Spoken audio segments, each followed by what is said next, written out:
Hello and welcome to Think Watercolour. Have you ever looked at a reference photo and thought it was too busy to make a decent watercolour? Let me offer a solution to help you go from this to this.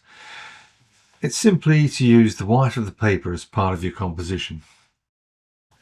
I began by selecting the details that I thought would make an interesting subject and loosely sketched them on a sheet of Saunders Waterford 300-gram rough paper, and I ignored any background and other details that I thought would be a distraction in the finished painting.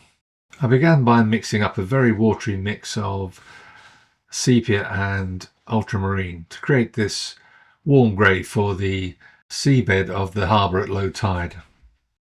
I used a flat brush for this just to pick up the texture of the paper to create some texture in the painting, using a loose dry brush technique, dragging the brush across the paper at an angle.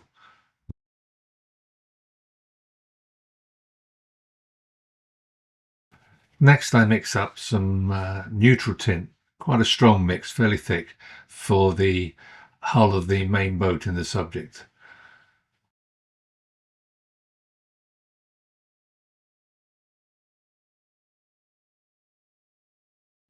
The appeal of this dark hull in the foreground was that it helped to create depth in the painting. I'm using a size 10 Escoda synthetic brush here, even though I'm carefully painting around the white numbering. Never be frightened to use a larger brush if it's got a good tip for doing detailed work, and this one has a good fine tip and it's ideal for painting these details. As I get to the rear of the hull, I'm adding more water to the mix just to lighten it so that it gives the impression of sunlight hitting the rear end of the hull, making it look a little lighter than the front of the hull.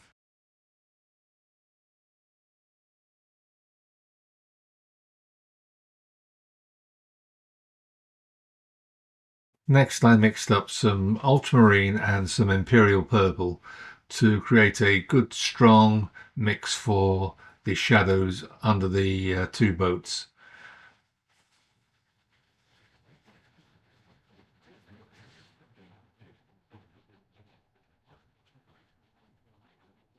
And not forgetting the figures and the box. This is fairly neat cadmium yellow for the top of the wheelhouse, and I used the same colour for the buoy on the left hand side of the boat. And while the buoy was still wet, I dropped in some of that imperial purple mix for the shadow. It's complementary colour to the yellow, so it's ideal for making the buoy look like it's in the shade.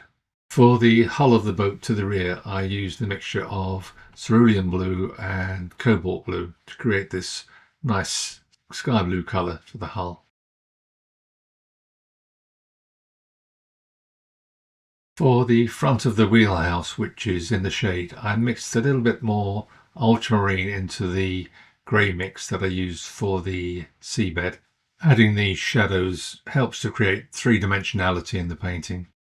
And for the initial wash on the underside of the hull on the foreground boat, I used a watery mix of light red with a small touch of cadmium red.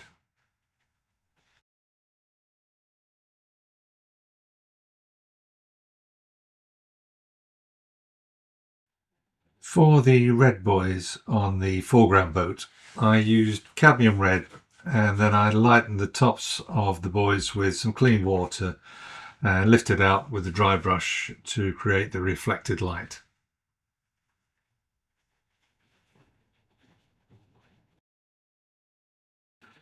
For the shadow on the underside of the hull on the foreground boat, I added a touch of raw umber to the initial wash.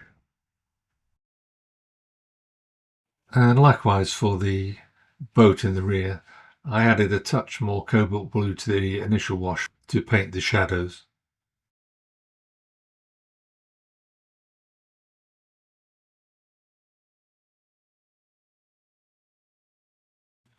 Now that I've got the main body of the painting done, I can now start adding some of the details, the rails on the boats, the figures, and a few more details here and there. Here I'm just strengthening the shadow on the underside of the main boat, just adding a little bit of ultramarine there. Same with the figures, but adding the shadows creates depth and gives them a little bit more three-dimensionality.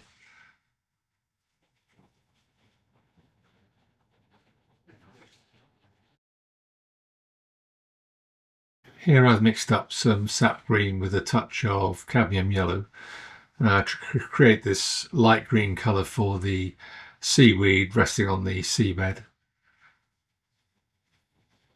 Just using the side of that number 10 Escoda just to scumble it across and pick up the texture of the paper.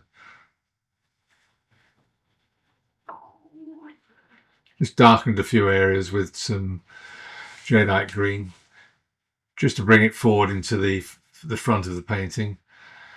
Here I'm just adding the ropes, initially with some fairly light grey.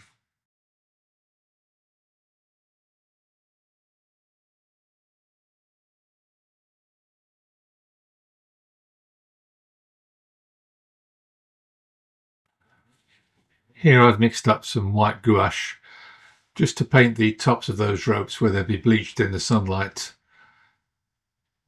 And as they come down, they'll be greener where they're lying on the seabed. Just putting in the ropes, holding those buoys onto the boat. Just adding a touch of white gouache to the rails on the boat as well, just to indicate a little bit of reflected light.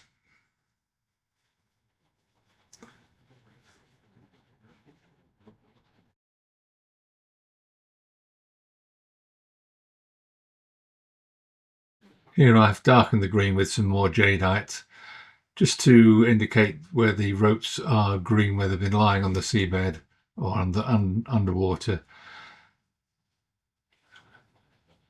And just adding a few little bits of seaweed dangling off those ropes as they're hanging from the boat. The same at the rear.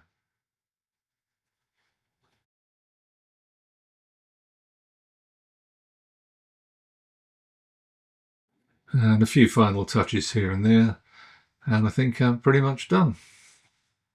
Thank you so much for watching this quick demonstration. I hope I've shown you that editing out a busy background and using the white of the paper can create a pleasing watercolour. At the end of the day, it's your choice as to what you paint, so never feel intimidated by too much detail in your subject. Do give this video a like if you found it useful. It always helps with YouTube. Do subscribe if you're not a subscriber, and hit the notification bell for future videos. And once more, thanks for watching.